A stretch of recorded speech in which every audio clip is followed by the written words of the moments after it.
Muito boa tarde a todos. Apetece dizer ir para algo completamente diferente do que assistimos até agora.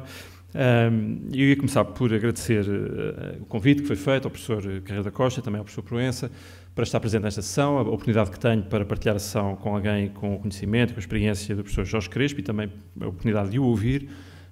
E venho aqui para vos falar sobre os 2 anos de experiência deste também recém-criado Conselho de Ética da Faculdade de Motricidade Humana. Na verdade, e por acaso faz hoje exatamente 2 anos, desde o primeiro parecer que este Conselho, que podia ser comissão, que podia ser comitê, é Conselho, não sabemos porquê, mas ficou assim o nome, que o primeiro parecer que foi emitido foi exatamente no dia 14 de novembro de 2012, reparámos há dias. A primeira nota que eu poderia fazer é que o nome está errado. Na verdade, quem olhasse para o nome desta forma poderia pensar que qualquer questão ética que surja no âmbito, no ambiente da Faculdade de Motricidade Humana poderia merecer legitimamente o escrutínio deste Conselho. Não se trata, de facto, não é assim. Este Conselho de Ética, aliás, vai mudar o seu nome para Conselho de Ética para a Investigação. Existem, de facto, muitos tipos de conselhos, ou alguns tipos de conselhos de ética. Estão aqui alguns daqueles que podemos organizá-los, digamos, desta forma, comissões de ética mais gerais, consultivos, como é o caso do Conselho Nacional de Ética para as Ciências da Vida, conselhos ou comitês de ética relacionados com práticas profissionais, portanto, que pretendem fazer aplicar os códigos deontológicos dentro de uma determinada classe. E até se poderia aplicar isto ao investigador. Eu poderia vir aqui falar da ética na prática do investigador, na prática profissional de um investigador. Por exemplo, ouvimos falar muitas vezes de plagiarismo ou de conflitos de interesse que investigadores têm na condução da sua prática. Também não é disso que eu venho aqui falar hoje. Comitês de ética para a saúde, talvez os mais conhecidos, os hospitais em particular, e por último estes comitês de ética para a investigação, que têm como propósito aferir e garantir que os princípios éticos são aplicados devidamente na condução, portanto, durante a investigação científica, na aplicação dos projetos de investigação científica. Eu explicarei no decorrer da minha intervenção. Esta é uma realidade, de facto, ou seja, a importância da ética na investigação científica é algo que está bem estabelecido, que está bem reconhecido. A ética faz parte, digamos, o cumprimento dos princípios éticos faz parte integral do processo de investigação, desde o início até ao fim, como vamos ver. Na realidade, a verdade é que em Portugal em particular, e em alguns dos contextos em que eu tenho trabalhado, isto ainda não é assumido por todos, ainda não é bem entendido, ainda não é, digamos que não faz parte da realidade. A cultura, no seio da investigação científica, a cultura sobre os aspectos éticos e a sua implementação na prática, a minha experiência é que não é muito bem, ainda não está muito bem integrada nas nossas práticas. Por exemplo, exemplo disso é o facto de a própria Fundação para a Ciência e Tecnologia, até há muito pouco tempo, não fazer qualquer escrutínio de natureza ética relativamente aos projetos que aprovava e que financiava, quer projetos de investigação, quer projetos de doutoramento e pós-doutoramento. Os projetos que eu fui financiado, os meus estudantes, nunca tivemos que responder a qualquer questão de natureza ética na aplicação portanto, nos concursos, nas candidaturas que fazíamos. O que cria, por vezes, situações complicadas, porque estão a ver como é que um projeto que está financiado e que está a decorrer pode não ter tido nunca escrutínio a este nível pela entidade que financiou. O mesmo não se passa noutros países. Esta designação que pretende significar Human Subjects Review Board, para alguém que já tenha estado numa universidade americana, a palavra Human Subjects faz tremer as pessoas que fazem investigação. Toda a gente percebe do que é que se está a falar, porque é uma entidade, é um órgão que existe em todas as universidades, pelas quais passam todos os projetos de investigação daquelas universidades. E estes processos, digamos, de aferição e de aprovação não são processos fáceis. Em 95, eu estava a fazer o meu mestrado nos Estados Unidos, eu lembro-me, eu próprio, na altura, jovem estudante, nem fazia muito bem ideia do que é que estava a fazer, mas lembro-me de preencher os formulários para o Human Subjects Review Board da minha universidade e de ficar sentadinho umas semanas à espera, enfim, em conversa com o meu orientador, para ver se tudo corria bem, se não tínhamos que alterar qualquer coisa. A Comissão Europeia tem também estes processos relativamente bem aprofundados e, portanto, projetos de candidaturas a financiamento europeu passam por este escrutínio ético à cabeça, portanto, logo à entrada, mas nós em Portugal ainda não temos bem, não estamos tão familiarizados com estes procedimentos. Dá-se a coincidência, que é um outro propósito, ou uma outra coincidência interessante, ou um fato interessante de estarmos hoje a refletir sobre este assunto, o facto de aqui a Faculdade estar também neste caminho de estabelecer o funcionamento de uma nova Comissão de Ética e, portanto, é interessante podermos partilhar experiências a este nível. Este é o Conselho de Ética, ou menos esta fotografia representa o Conselho de Ética da Faculdade de Universidade Humana. Somos 7 e podem ver que falta ali uma pessoa, e é uma pessoa muito importante, que é o professor Hermínio Barreto, que faz também, desde o início, parte da nossa equipa. O que é que nós fazemos, então? Quais são os procedimentos que norteiam a nossa atividade diária, que neste momento já representa mais de 80 projetos, ou de 80 pareceres emitidos a outros tantos projetos no espaço de 2 anos? Ou podemos fazer a pergunta, o que é que faz de uma maneira geral, os Conselhos de Ética para a investigação? Obviamente, o propósito essencial é este, é assegurar que a investigação científica é conduzida de forma correta do ponto de vista ético. Isto passa normalmente por 2 áreas de apreciação principais. Uma talvez mais importante do que a outra, mas são as duas feitas ao mesmo nível. A primeira é, naturalmente, proteger os participantes nos estudos de investigação. Estamos a falar de investigação aplicada, pelo menos não fundamental, e, portanto, que todos os projetos que passaram neste momento pelo Conselho de Ética da Faculdade, neles temos a participação de pessoas como participantes nesse estudo, e, portanto, é necessário proteger os seus direitos, o seu bem-estar, os seus interesses, a sua dignidade, e é preciso que quem conduz a investigação, e às vezes estamos a falar de jovens investigadores, outras vezes não, estejam alerta para todas as particularidades do projeto que podem ferir alguns dos direitos ou garantias que é necessário proteger por parte de cada uma das pessoas que participa. Antigamente chamava-se sujeitos dos estudos, em inglês ainda vemos este termo, em português deixou de se usar e usa-se exclusivamente participantes de estudos. A outra faceta é assegurar que, do ponto de vista científico, o projeto cumpre os requisitos mínimos para poder ser consequente, para poder justificar o investimento que está a ser feito, o incómodo que vai causar às pessoas, os recursos que estão a ser utilizados e, portanto, garantir que todo aquele processo vale a pena e terá, digamos, um benefício para a sociedade, ou um benefício para os investigadores, ou um benefício para a instituição, que correspondente, ou pelo menos equilibrado, com os custos inerentes aos encargos e os recursos aplicados na condução dessa investigação. Portanto, estas são as 2 grandes áreas que são aferidas, proteger os participantes e aferir, do ponto de vista essencial, da qualidade científica do estudo. Na prática, isto traduz-se na emissão de pareceres, como já vamos ver, que, no nosso caso, há 2 pareceres independentes que são produzidos, um tipicamente por uma pessoa de dentro do Conselho de Ética, outro que é pedido a um especialista externo, tipicamente da Faculdade de Universidade Humana, mas pode ser, se o caso merecer que assim seja, pode ser alguém de fora da Faculdade, que emitem de forma independente 2 pareceres, segundo determinadas orientações que eu já passarei a explicar. Portanto, estes pareceres, no fundo, garantem, ou pelo menos aferem se as orientações internacionais, as orientações bem estabelecidas para o cumprimento dos critérios éticos estão a ser aplicados naquele estudo em particular. Depois existem outras atividades que os Conselhos de Ética em que podem participar e que devem participar sempre que possível, como é o caso da sessão de hoje, atividades complementares de sensibilização, de educação, de contributo para a reflexão à volta das questões de ética, sobre a ética na investigação. Portanto, hoje em dia está bem assente que não há, de facto, boa investigação sem que haja boa ética na prática dessa mesma investigação e é necessário que os processos que aferem que assim seja, sejam também evoluídos, estejam maduros e sejam eles também de boa qualidade. Existe naturalmente um enquadramento legal, normativo para todo este processo, que eu não passarei a detalhar, como é óbvio. Estão aqui algumas dos documentos, quer documentos, digamos, de orientação, quer documentos legalmente vinculativos que balizam o funcionamento dos Conselhos de Ética pelo mundo fora, digamos assim, uns mais relacionados com procedimentos mais médicos ou com estudos mais ligados à medicina, outros mais gerais. A Declaração de Helsinki e a Convenção de Oviedo são talvez os 2 mais conhecidos e que nós também, digamos, divulgamos e usamos nos nossos procedimentos. E existe também a legislação nacional, talvez a mais conhecida seja a Lei da Proteção de Dados Pessoais, que a Comissão Nacional de Proteção de Dados faz cumprir. Só para vos dar um exemplo, por exemplo, este documento é talvez o documento mais importante que está disponível para fornecer orientações nesta matéria. e está aqui uma das guidelines que podemos ler nesse extenso documento, neste caso, a importância da justificação do estudo do ponto de vista, para que ele tenha justificação ética, para que ele seja válido, e onde se pode ler que, digamos que a investigação, para ser justificada do ponto de vista ético, tem que cumprir estes dois princípios: proteger os direitos das pessoas que participam na investigação e cumprir, digamos, com os mínimos de qualidade científica portanto, que estão estabelecidos.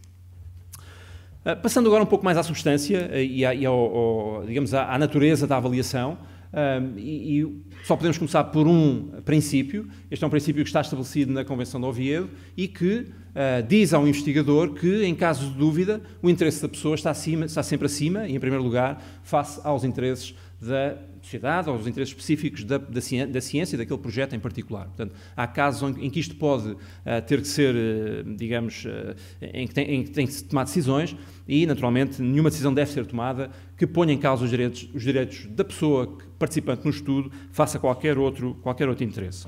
Depois temos os princípios éticos fundamentais que nós tentamos implementar e que depois têm expressão prática nos guiões que servem para avaliar os projetos. O primeiro princípio é conhecido de todos, que passa por pesar, digamos, os benefícios e os riscos, os benefícios do projeto de investigação face aos riscos que estão envolvidos, e há sempre algum risco envolvido. Às vezes os riscos físicos são mais facilmente compreensíveis, mas em muitos casos estamos a falar de outro tipo de riscos também, nomeadamente riscos de mal-estar, de transtorno psicológico, e a participação num determinado estudo, face até à resposta a determinadas questões que podem aparecer num questionário, podem induzir. Há também um cuidado especial, naturalmente, com pessoas que têm vulnerabilidades várias, que podem fazer com que, por exemplo, não compreendam bem o que é que implica a participação nesse processo, podem não compreender bem alguns dos processos de avaliação ou dos questionários que estão a ser aplicados, enfim, podem ter relações de dependência que podem tornar a sua participação no estudo, digamos, influenciável, e por aí fora. Às vezes estes princípios são também traduzidos, do ponto de vista mais abrangente, não tão médico, digamos, como os princípios da utilidade e o princípio da precaução. Há um equilíbrio, portanto, entre os benefícios e os riscos.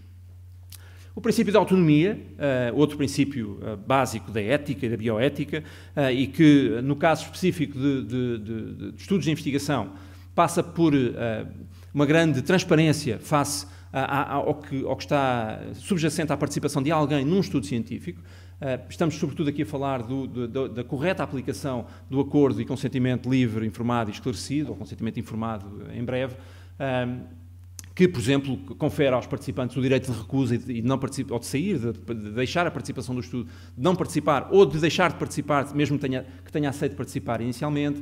A pessoa conseguir perceber bem em que é que se está a envolver, em que é que vai participar, que procedimentos é que são, que avaliações é que são, quanto tempo é que duram, onde é que são feitas, quem são as pessoas que vão fazer, que qualificações têm essas pessoas, a quem é que devem recorrer em caso de dúvidas. Todas estas questões têm que estar bem estabelecidas no acordo e consentimento informado, e temos que garantir que a pessoa percebeu o que ali está. Muitas vezes, por exemplo, uma das recomendações ou reformulações que são pedidas é precisamente para que estes textos sejam escritos em linguagem, e devem ser escritos sempre em linguagem que qualquer pessoa possa perceber, e não em linguagem técnica ou científica ou demasiado decifrada. Os riscos de coação ou influência devida ou algum transtorno que possa ser causado ao participante são também especialmente aferidos, para que, de facto, se trate de uma participação livre, quando a pessoa toma a decisão de participar num estudo que envolve sempre, no mínimo, algum incómodo, algum transtorno, digamos, no dia-a-dia das pessoas. Às vezes, muito mais do que isso. Finalmente, e talvez o princípio que às vezes é menos compreendido ou que não é tão evidente à partida, é este princípio de que, como eu estava a referir há pouco, o estudo tem que ser consequente. E, portanto, tem que haver, como eu estava a dizer há pouco, de outra forma, uma equidade, um equilíbrio entre a alocação de recursos que o estudo envolve, recursos financeiros, recursos humanos, recursos de tempo, e também a imposição e encargos que os participantes passam e os benefícios que são esperados desta investigação. É daí que, digamos, a qualidade científica do estudo seja uma componente inerente à avaliação ética de um estudo, porque permite garantir, pelo menos nos seus limites mínimos, que aquele estudo vai ter consequência, tem as condições para chegar ao fim e apresentar resultados, e que esses resultados vão ter algum impacto para a sociedade, enfim, para o conhecimento, para as práticas clínicas, seja para o que for. Portanto, vai ser consequente. Estes recursos não foram gastos em vão. No fundo, é isto que se pretende aqui garantir. Isto é o mesmo que eu acabei de dizer, portanto, do ponto de vista científico, porque é que a investigação vai ser feita, que novo conhecimento vai ser obtido e, de facto, é ou não, vale ou não a pena gastar os recursos e o tempo que este estudo vai implicar. Existem outros princípios também que estão relacionados com os anteriores, ou que fazem parte também da apreciação ética, a garantia da veracidade de toda a informação que está disponível face àquele estudo, o direito à privacidade das pessoas é outro aspecto muito importante, por exemplo, o que é que vai acontecer àqueles dados durante e depois o estudo ter terminado, como é que eles são armazenados, se há algum risco de eles poderem ser obtidos por terceiros, por aí fora. Obviamente o direito à não discriminação, e às vezes a maneira como certas questões são colocadas em alguns estudos podem, em alguns casos, para algumas pessoas, causar, digamos, ferir sensibilidades desta natureza e outros que agora não especificarei. No caso concreto do Conselho de Ética da Faculdade de Universidade Humana, portanto, nos seus estatutos, está plasmada, digamos, a sua finalidade principal e este caráter de independência deste órgão face aos demais órgãos da faculdade está assinalado digamos, não está sublinhado, mas eu sublinhei porque é de facto de sublinhar, porque de facto é um órgão que funciona de maneira completamente autónoma de todos os outros para a função que lhe é destinada, que é aferir e emitir pareceres face a estudos de investigação. Funciona também de uma maneira e é importante que funcione de uma maneira muito colegial. O facto de eu presidir este Conselho não tem nenhuma particularidade especial, eu não sou, nem nenhum dos meus colegas é especialista em ética, ou bioética, ou filosofia, portanto é um órgão que deve funcionar com grande transparência e com grande liberdade de todos os seus membros, e é assim que funciona. Deu-se o caso de eu ter talvez um pouquinho mais de experiência em projetos internacionais e já ter sido confrontado com algumas destas questões antes, face a alguns dos meus colegas, e talvez seja essa a razão que leva a que desta vez eu tenha assumido esta função, que é uma função apenas de manter o comboio em andamento, porque de facto não há nenhuma hierarquia especial estabelecida no seio do Conselho de Ética da Faculdade. Bom, as nossas atribuições e finalidades, não vos vou amassar com isto, mas é exatamente aquilo que eu acabei de dizer até agora, portanto, pronunciar sobre estudos e também ter outro tipo de participação mais educativa, mais reflexiva e consultiva até também sobre estes aspectos que estamos hoje aqui a abordar. Um aspecto mais pragmático e que talvez tenha estado também na origem da formação de muitos comitês de ética ou de conselhos de ética tem a ver com o facto de quando se publica um artigo científico hoje em dia, de uma maneira geral, os editores procuram garantir que o estudo foi previamente aprovado por um conselho de ética. Às vezes isto faz de uma maneira relativamente informal e o autor escreve apenas isto no artigo. Muitas vezes, portanto, os conselhos editoriais das revistas ou a pessoa responsável exige mesmo que o próprio parecer seja enviado para a revista. E, portanto, digamos que nenhum artigo científico hoje em dia pode ser publicado sem que o estudo que lhe deu origem tenha previamente tenha passado por um processo de apreciação ética. Eu costumo dizer, e nós referimos isto muitas vezes aos estudantes e às pessoas que estão menos familiarizadas com este processo, que este processo começa no momento antes a eu fazer qualquer contacto com um potencial participante de um estudo. Portanto, antes de um cartaz ser colocado a dizer recrutam-se participantes para um estudo tal, ou antes do primeiro telefonema ser feito, o projeto já deve ter sido aprovado pelo Conselho de Ética, porque naquele momento já estamos a contactar com um potencial participante, naquele momento já existe o potencial para alguma coisa não estar bem e, portanto, depois o processo poder não correr bem daí em diante. O caráter multidisciplinar de um Conselho de Ética é muito importante. Estava há pouco a falar com a professora Salomé sobre os temas diferentes que aparecem, mesmo no seio da faculdade. Essa é também uma característica, porque das ciências sociais e humanas às ciências mais aplicadas ou mais ciências da vida, ciências naturais, existe uma grande variedade de projetos que aparecem para a apreciação e muitas vezes é bom que exista um especialista no Conselho de Ética naquela área, mas muitas vezes não há e temos que recorrer a parceiros externos e isso é muito importante.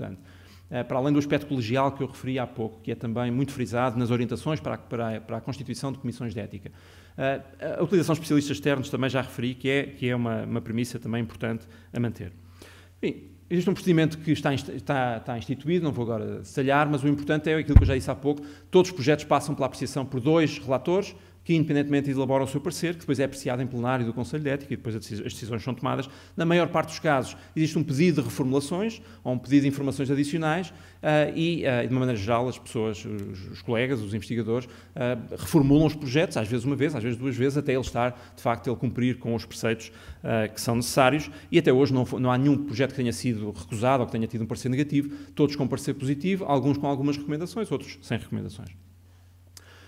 Na prática, como é que isto se faz? Que quando nós, por exemplo, pedimos a um relator, e estão aqui pessoas nesta sala que até poderiam ser possivelmente candidatas da parte do Conselho de Ética, receberem um pedido para fazer uma apreciação ética de um projeto da faculdade, se assim fosse, se eu pedisse à professora Sandra Martins para fazer um parecer desta natureza, que indicações é que eu dava à professora Sandra Martins para ela, enfim, se orientar na apreciação ética do projeto? O que eu vou passar agora a descrever de uma forma muito sumária são as áreas em que cada projeto é apreciado. Vão ver muita informação a seguir deste género, não é muito importante, mas o que é importante é o cabeçalho, porque só para terem uma ideia das áreas, e não são poucas, que devem ser analisadas em cada projeto. Existe um documento orientador que nós elaboramos, com base num outro documento que encontramos de uma universidade, no caso da África do Sul, mas existem muitos outros, que foi adaptado à nossa realidade e à nossa língua, naturalmente, e que serve de guião para quem submete e também para quem avalia.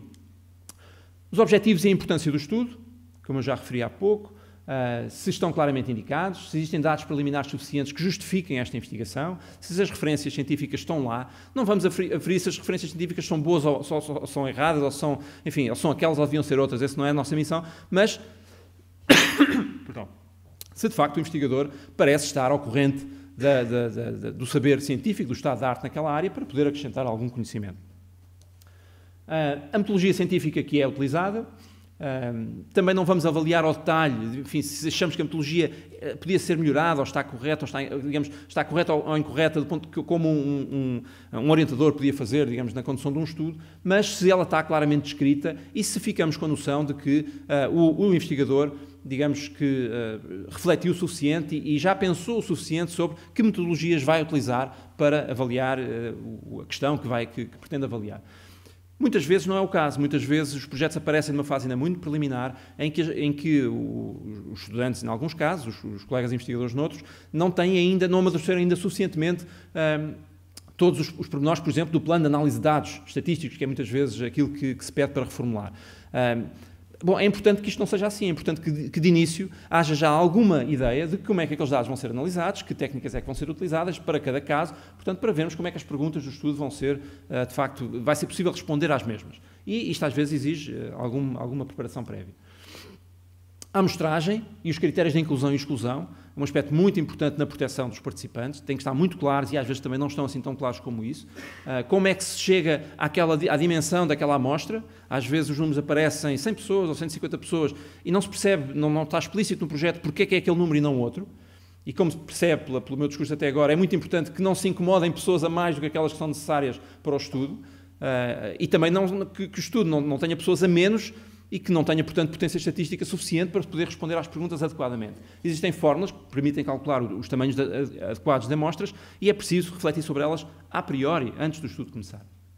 Os critérios de inclusão, naturalmente, e exclusão têm que estar muito claros. Como é que se faz o recrutamento? O que é que se diz às pessoas quando se convida ou quando se faz um anúncio? Em que termos é que esse anúncio é feito? E isto corresponde, de facto, ao que se vai passar no estudo? São algumas das coisas que nesta área são avaliadas. Que materiais é que são utilizados? É online? É através de um flyer? É através de contacto direto? Os participantes já estiveram noutras investigações anteriores? Existem condições de dependência entre os participantes? Por exemplo, às vezes nas universidades fazem estudos com alunos. Os alunos percebem que não há nenhuma obrigatoriedade de participarem no estudo e que nada na sua vida estudantil ou académica vai ser afetada caso decidam não participar no estudo. É outro exemplo de coisas que podemos querer avaliar. Que procedimentos é que vão ser feitos? Que avaliações? Que programas de treino, que aparecem muitas vezes, programas de exercício físico, está bem descrito, percebe-se o que é que vai ser feito, há uma justificação para ser aquele programa de treino e não ser outro, portanto isto tem que estar minimamente explícito desde o início. Riscos e benefícios, também uma área muito importante, é muito frequente nós vermos, não existem riscos para os participantes, assim escrito nos projetos. E isto nunca é verdade, não é? Há sempre algum risco, às vezes são riscos psicológicos ligeiros, mas há sempre algum risco e as pessoas têm que ser informadas desse risco, por mínimo que seja. Como é que está elaborado o consentimento informado, livre e esclarecido? Portanto, já referi há pouco que é um documento fundamental e existe também um guião que nós, disponibilizamos para as pessoas usarem para terem uma orientação para como construírem, que informação é que deve lá estar contida. A questão da linguagem é muito importante e ela tem que estar ao nível da leitura de qualquer pessoa que vá ler este documento ou que possa ser participante do estudo. E muitas vezes existem incongruências, por exemplo, entre o que se diz no consentimento informado e o que está no objetivo, no projeto do estudo.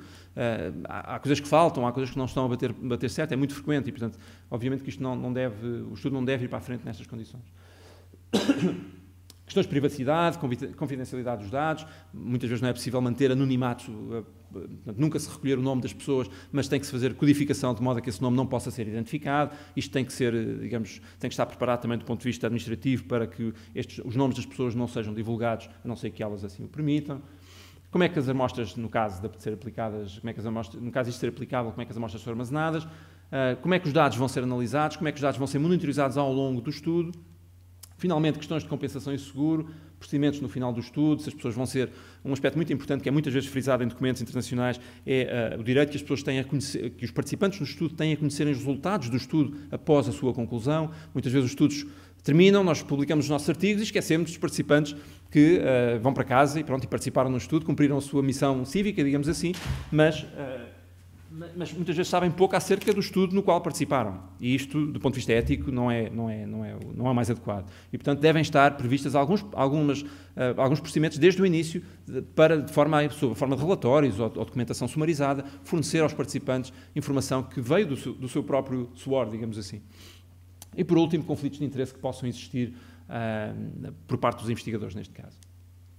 Só para terminar, este é o guião, enfim, não é este, não se consegue perceber, mas existe um guião disponível no site do Conselho de Ética para o consentimento informado ser produzido, como eu já tinha dito. Existe um formulário online onde os proponentes, enfim, preenchem com a informação essencial e depois enviam documentos adicionais por e-mail para o Conselho de Ética, que depois normalmente demora cerca de 6 ou 8 semanas para cada um destes projetos. E, para terminar só, alguma reflexão sobre o que tem sido esta experiência no caso da Faculdade de Motricidade Humana, mas eu admito que possa vir a ser também experiência numa faculdade como esta, em tudo similar, e o tipo de projetos poderão naturalmente ser do mesmo tipo e da mesma natureza, e portanto as questões podem ser as mesmas. É importante perceber que muitos destes trabalhos de investigação têm uma dimensão científica, mas também têm uma dimensão formativa, em que estamos ali a formar futuros investigadores, no melhor dos casos, e, portanto, por exemplo, vemos muitas vezes teses de mestrado em que se percebe digamos, que a profundidade e a intensidade daquele estudo não é muito elevada, e isso deve ser considerado. Uma coisa que nós estamos agora a alterar é haver procedimentos expedidos para processos de baixo risco, em que logo à cabeça se pode identificar se o projeto é de risco médio ou alto ou é de baixo risco, e se for de baixo risco, o processo de avaliação é um pouquinho mais expedito. Portanto, outros, por exemplo, imagino que em contexto clínico, o Conselho de Ética do Hospital Santa Maria provavelmente não tem esta particularidade. Lida com ensaios clínicos, ensaios médicos, em que o contexto formativo pode não ser tão vincado. Aqui temos que ter essa consideração. Como eu já disse, o risco é frequentemente baixo e, portanto, há também, por um lado, o risco é baixo, mas, por outro lado, há um grande desconhecimento por parte da comunidade científica, no caso da faculdade, de muitos destes processos, e, portanto, o Conselho de Ética tem um trabalho, digamos, avaliativo, de avaliação, mas tem também um trabalho de formação e de educação e pedagógico, do ponto de vista de que as nossas respostas são muitas vezes entendidas pelos alunos como é a primeira vez que estão a ouvir aquilo e, portanto, acabam por perceber em que é que as coisas não estão a correr tão bem. Já referi isto, portanto, acabei de dizer, sentimos que existe alguma, e comecei por dizer isto logo no início, que existe algum déficit de cultura nestes aspectos, que naturalmente o tempo irá colmatar. Temos também bastante diversidade nas áreas de investigação, nos projetos que nos aparecem. Pode ser um projeto já nos apareceu um projeto com um N igual a 1, de uma pessoa com autismo, e em que se ia estudar aquele caso com uma metodologia muito qualitativa, muito específica, até um estudo multicêntrico europeu com centenas de participantes. Que lacunas é que nós identificámos mais vezes? Eu acho que já as disse todas, mas só para ver se me esqueci de alguma. É isto que, digamos, que se espera que o processo vá tendo cada vez menos e que as pessoas possam ir colmatando. Objetivos demasiado vagos, indefinição dos procedimentos estatísticos, é muito frequente listarem-se técnicas estatísticas, mas não se dizer como é que elas vão ser utilizadas. Fraca justificação para a dimensão da amostra, já falei. Os riscos para os participantes não estão devidamente esclarecidos ou são minimizados, dizer que não existe risco, por exemplo. O processo de recrutamento não está tão especificado como é necessário e o consentimento informado não está tão completo quanto seria desejável. E pronto, era esta a experiência que eu queria partilhar destes 2 anos de trabalho do Conselho de Ética. Existem aspectos a melhorar, nós estamos continuamente a pensar em como o fazer, existem novos desafios que vão surgindo. Este é um documento que eu recomendo no âmbito das ciências do desporto, que especifica e que analisa de uma maneira muito fácil de entender e de comunicar a terceiros os critérios éticos no âmbito das ciências do desporto e do exercício, e um documento que serviu de base a muito que ouviram hoje e aos trabalhos do Conselho de Ética da Faculdade, é este guia para este tipo de conselhos, em que toda esta informação está detalhada, está justificada, está explicada, e que torna mais fácil a missão de todos os conselhos, esperemos que também do conselho que aí vem aqui da Faculdade. Muito obrigado. A minha comunicação, de facto, é sobre as questões da ética, mas sob o ponto de vista global, não com a especificidade aqui presente, e começava por uma citação de um autor que os nossos colegas mais velhos, verdadeiros humanistas no domínio do desporto, citavam com frequência. Certamente que conhecem, alguns de vocês, é uma carta aberta a um jovem desportista, que foi escrito por Paul Vialat em 1967 e que era tema de discussão e de muito interesse da nossa parte nesse tempo, quando começamos. O que ele dizia era o seguinte, a certa altura: o ato que aspira ao desenvolvimento das capacidades físicas do homem, com um sentido da medida e um equilíbrio definidos pela própria inteligência do ato desportivo, também é a maravilhosa criação de espírito. Ou, se quiserem, de um estado de espírito que confere uma disciplina e uma moral. Uma disciplina e uma moral. Que esta moral exista, alguns parecem duvidar. Eles acreditam que o desporto quer dizer, antes de tudo, performance e triunfo. Certamente a ideia de ser o melhor é, eu sei, exaltante, mas a maneira de se inclinar, isto é, de se dobrar de si próprio, sobre si próprio, de admitir a sua derrota, não será tão importante como o orgulho de uma vitória. Não será tão importante como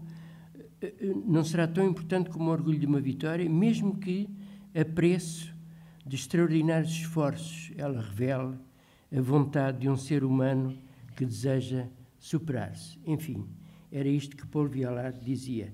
E dizia mais adiante o seguinte: assim, o homem conhece os seus limites. E muitas vezes, graças a este espírito, se eleva até ao sublime. Isto é, o sublime que está para além do real, como se sabe. Na antiga mitologia grega, o desporto surgia como um ideal oferecido à excelência humana. Como se sabe, não era de desporto que se falava, mas, enfim, nós referimos que é o desporto. Na antiga mitologia grega, o desporto surgia como um ideal oferecido à excelência humana, que consagra com solenidade e rituais o valor da proeza física. E isto explica, de alguma maneira, a constituição de um ideal desportivo que vem até hoje, que se vai perdendo a cada passo, é claro, a não ser em momentos verdadeiramente dramáticos, instantes que o próprio sistema alimenta, mas que perdura, para que perdure, afinal, a sua influência. E, no entanto, mesmo que tenhamos consciência da situação, não deixamos de nos emocionar. Ao longo do tempo, baseados na referida mitologia grega e depois nos valores, posteriormente, da liberdade, igualdade e fraternidade, os homens quiseram transformar o desporto num ato de criação cultural, no fundo reenviando-nos às causas primeiras da vida e, por essa via, uma oportunidade de superar as banalidades da condição humana. Montherlant, outro autor muito citado naquela época, no tempo do Noronha Feio e por aí fora, Montherlant aconselhava o desporto como via de reduzir as imposturas da vida. Importante isto, esse lado de mentira incompatível com a dimensão humana, com a verdade. E, de facto, em 1936, alguém que chegou a ser Ministro da Cultura em França, André Malraux dizia, com aquele tom dramático que ele tinha, ser um homem é reduzir a parte de comédia, isto é, de fingimento, de hipocrisia, etc. No momento atual, a contradição entre a riqueza do desporto e o seu uso destruidor entra na consciência dos homens. E mesmo as consciências manipuladas vivem cada vez mais na dúvida. Sente-se que o desporto é incompatível com o desportista convertido em instrumento de trabalho alienado. Não se pode continuar na fuga em frente, de facto.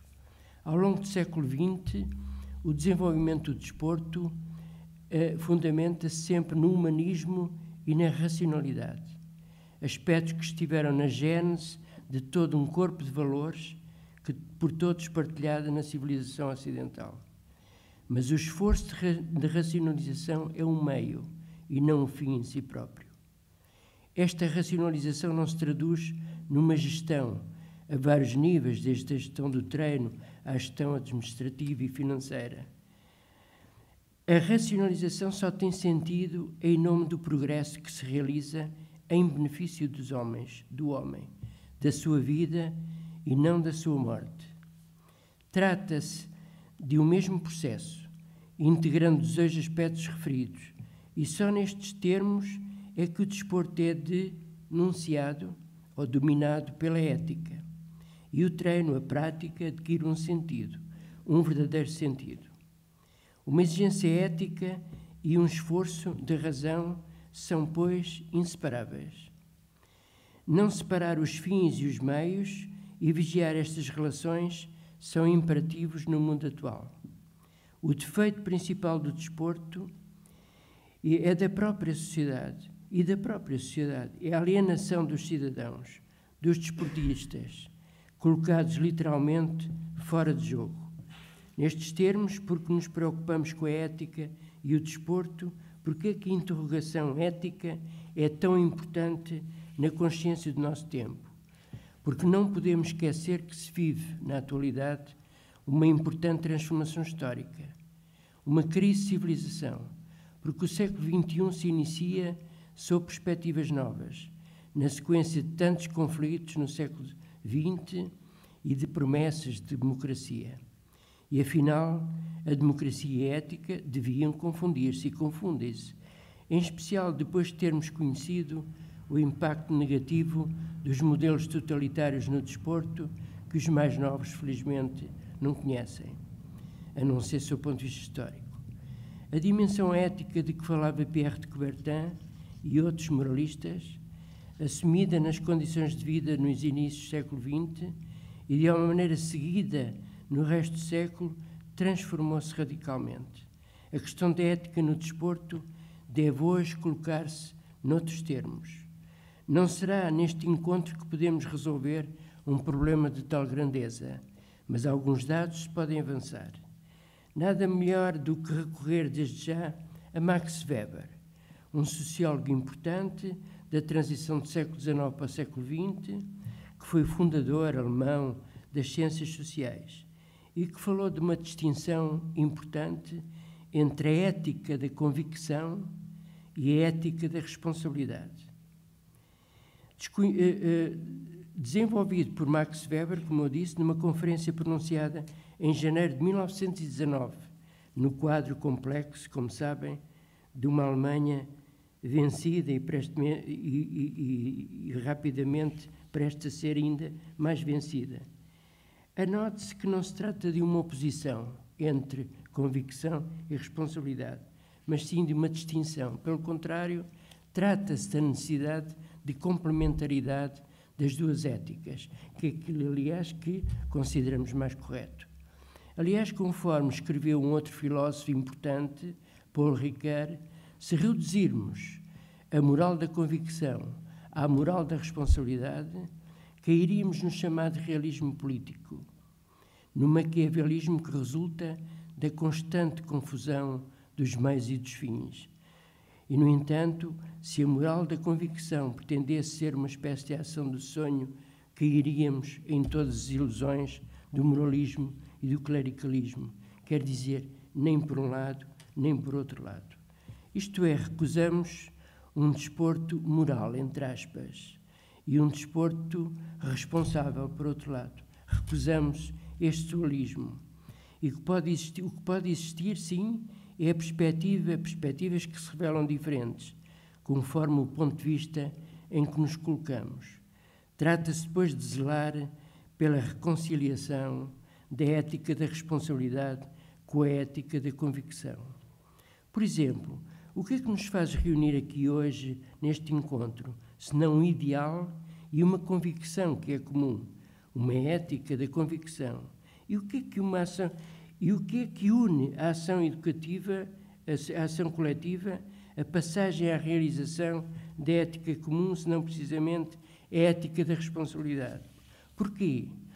Porque se toma consciência nesse momento do possível, toma-se consciência à dimensão da ação, do que pode ser feito de imediato, amanhã, depois de amanhã, até ao momento em que o ideal terá triunfado. Estamos convencidos que nunca a exigência ética foi mais forte. Não é possível suportar mais a realidade que está na nossa frente. É preciso dizer, portanto, não, é preciso recusar.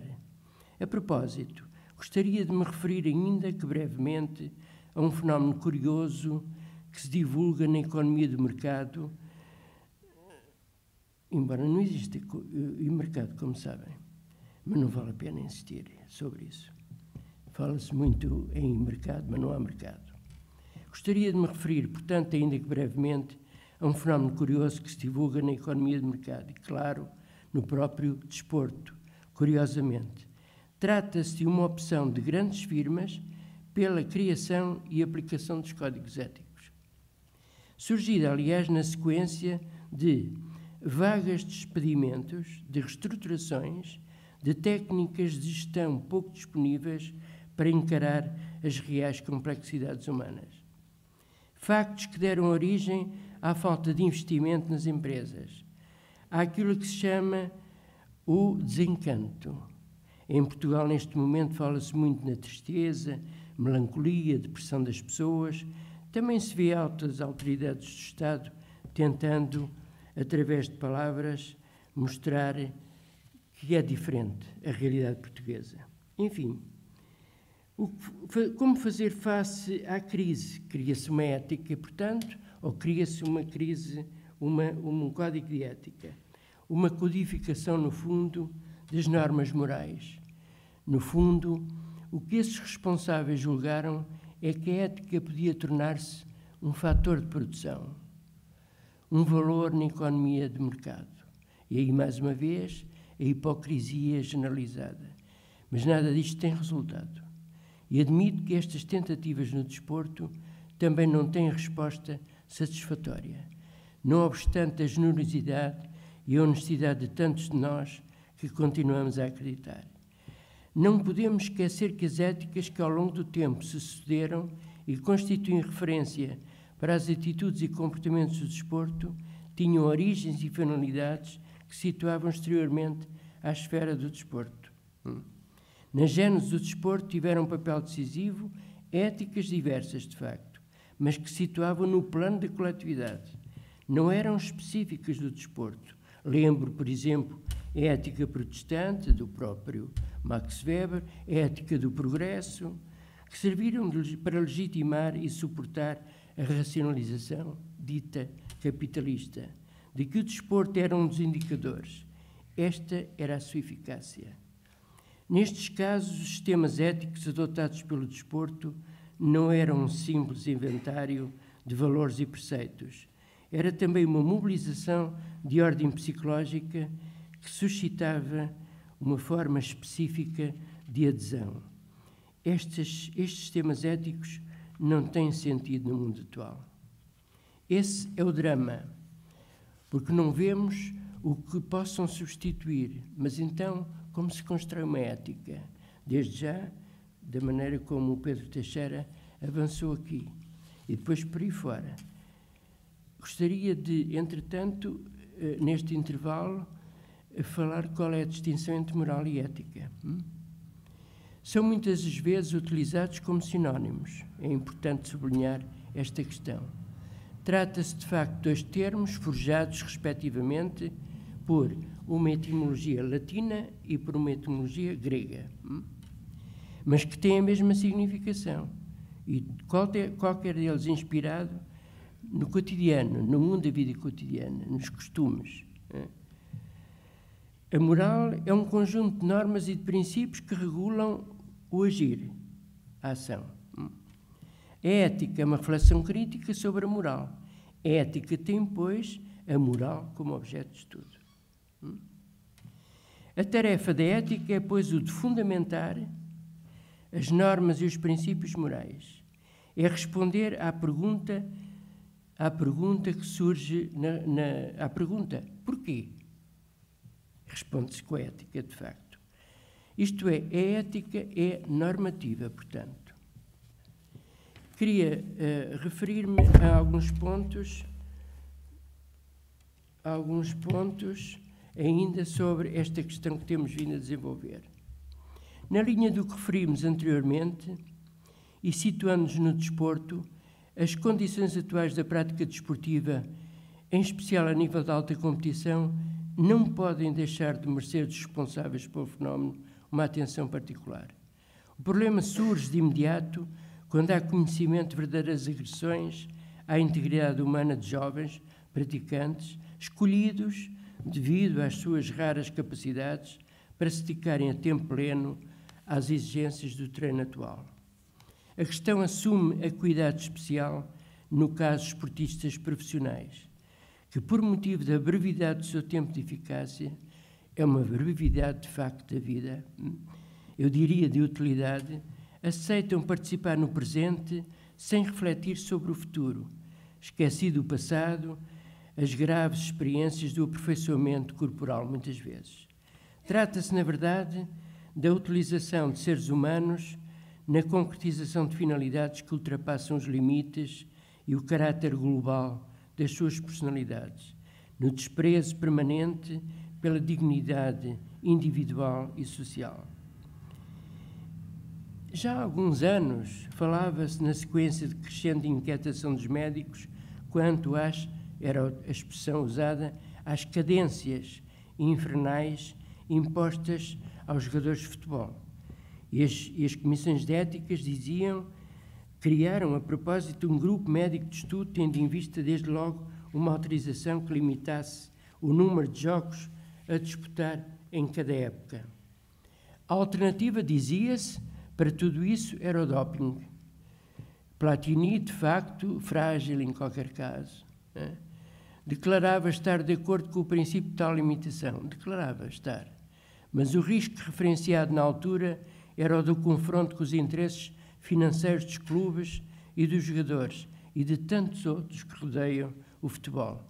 O tal sistema, entre aspas, de que eles falam, para se desresponsabilizarem a cada passo.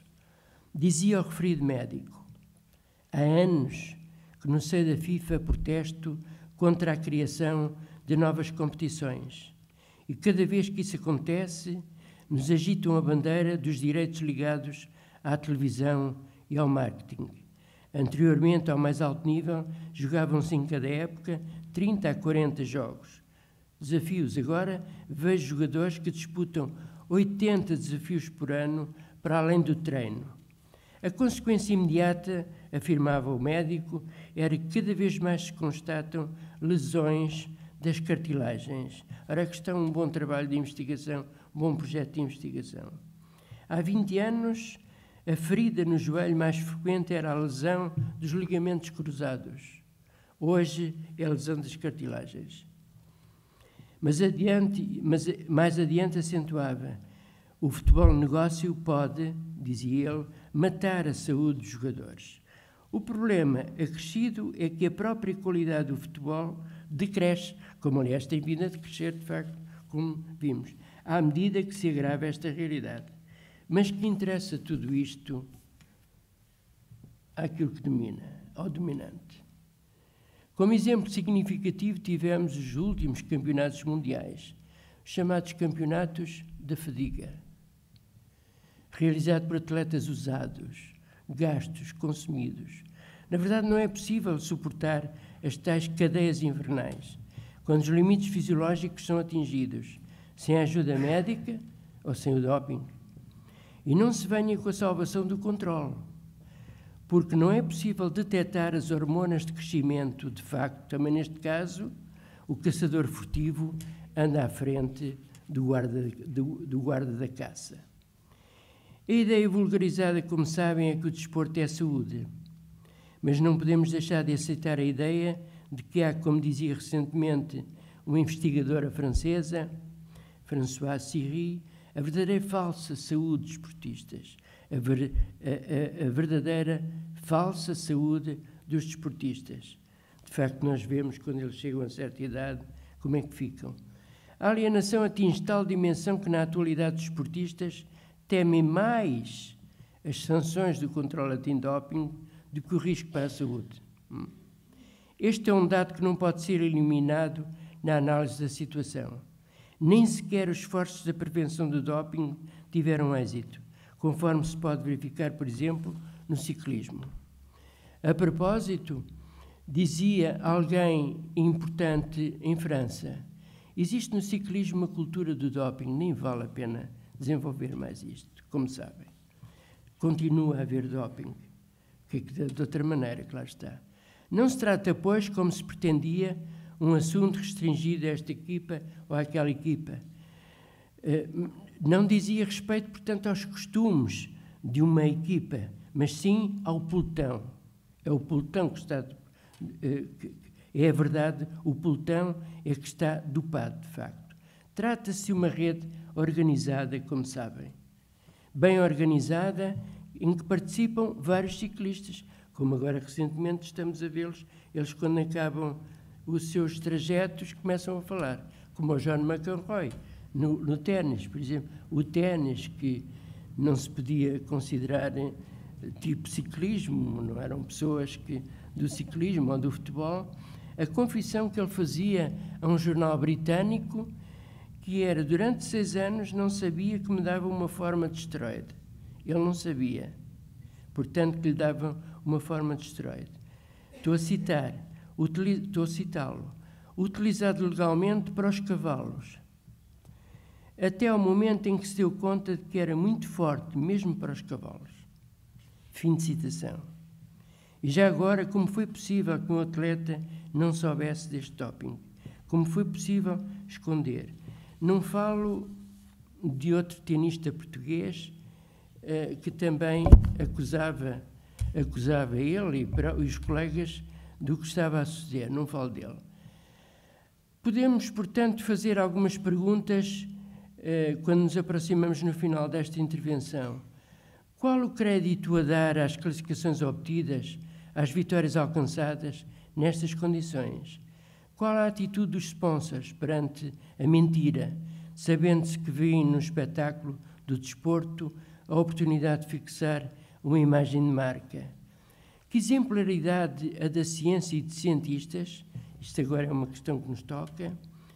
Que exemplaridade a de ciência e de cientistas que participam sem moral, sem deontologia, sem ética neste processo?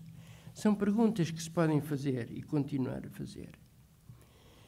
Para finalizar, a maior parte das lesões surge durante o treino. O que levanta a questão dos exageros cometidos neste domínio de preparação para a competição propriamente dita. Este fenómeno é talvez o elemento que melhor facilita a compreensão dos mecanismos de funcionamento do desporto de competição. Todos os interessados perguntam até onde se pode levar o crescimento das competências desportistas. Hoje pergunta-se até onde é que pode ir o recorde. Quando? Estamos numa fase em que há cada vez menos recordes, certamente. Bom, neste caso, as dúvidas surgem quanto à possibilidade de progressos ilimitados. Aliás, contrariando a própria ideia de progresso, porque progresso não é assim. É assim. Ele é assim. E, portanto, não é assim, como rezam os gráficos estou a falar da questão do progresso, da ideologia do progresso. Neste caso, as dúvidas surgem quanto à possibilidade do progresso ilimitado do corpo, capaz de todos os prodígios. Uma verdadeira crença, a de se aceitar no infinito. Isso era de antes. Agora devemos acreditar no finito.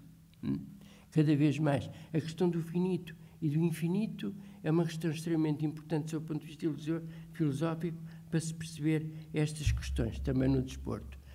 No laboratório, calcula-se o conjunto de parâmetros mecânicos que influenciam os movimentos. Encontra-se o gesto teoricamente ideal e procura-se que os atletas o assimilem na sua realização, isto é, a homogeneização do corpo, a construção do corpo único. Enquanto as utopias políticas do século XX se destroçaram, é o desporto que recebe o testemunho no sentido de construir o homem novo. Numa perspectiva totalitária. Também aqui, como noutros casos, tudo fundamentado em teorias científicas e filosóficas, com as suas componentes, já agora, de eugenismo. Não se trata apenas de um corpo único, mas também de um espírito único, de um pensamento único, que corresponde aos objetivos da atualidade, tendo em vista a economia, a anomia política, não é a economia política, é a anomia política. A questão não é apenas dar resposta ao desejo de ser mais forte, mais longe, mais alto, etc. Embora eu não contesto este ponto de vista, porque não quero ser anacrónico. Isto tem importância na crónica, dentro da crónica. Por exemplo, os comitês olímpicos. Também se trata agora de ser... Portanto, não se trata agora de ser mais forte, mais longe e mais alto. É? Trata-se também de ser menos emotivo. E, portanto, de ter um controle mais perfeito das emoções. Portanto, estamos a ver um desporto que, afinal, devia de permitir a libertação das emoções. Essa dimensão importante da vida que permite a criatividade, a criação cultural, etc. Trata-se de ensinar os esportistas de alto nível a dominar os excessos. À identificação das qualidades físicas mais adequadas ao êxito, segue-se a preparação, do seu ponto de vista emocional, ensinando a concentração perfeita. Pierre de Coubertin já tinha assinalado o facto no início do século. A obsessão pela vitória reduz o homem à expressão mais simples, dizia ele, o que se compreende desde logo, pois o desporto nasceu com o capitalismo. De facto, na história, este acompanha. Mas a culpa não é do Pierre de Coubertin. Progride através da incessante acumulação de performances, até ver. Pela seleção e exclusão dos indivíduos, através da concorrência desenfreada, da mediatização sem limite, dos investimentos que se impõem, porque assim o retorno, os lucros serão maiores. Os excessos no treino, as competições que se repetem, a intensificação e alongamento das fases de preparação, que em muitos casos amplificam a realidade da própria competição, as pressões múltiplas e diversificadas, o medo de não vencer, de perder e de se perder ainda não estava bem, de perder, porque não basta ter talento e dons, é indispensável trabalhar cada vez mais. As lesões frequentes, preocupantes, tudo isto conduz à fadiga generalizada, à fadiga crónica, ao desgosto, à depressão e à melancolia, à monotonia dos factos repetidos. Dizia um futebolista alemão que eu gostava muito, Schumacher, vocês conhecem dessa com certeza, as dores, dizia ele, podem ser vencidas, as descrenças ultrapassadas, mas fica-se desamparado perante a fadiga. E termino aqui. Muito obrigado.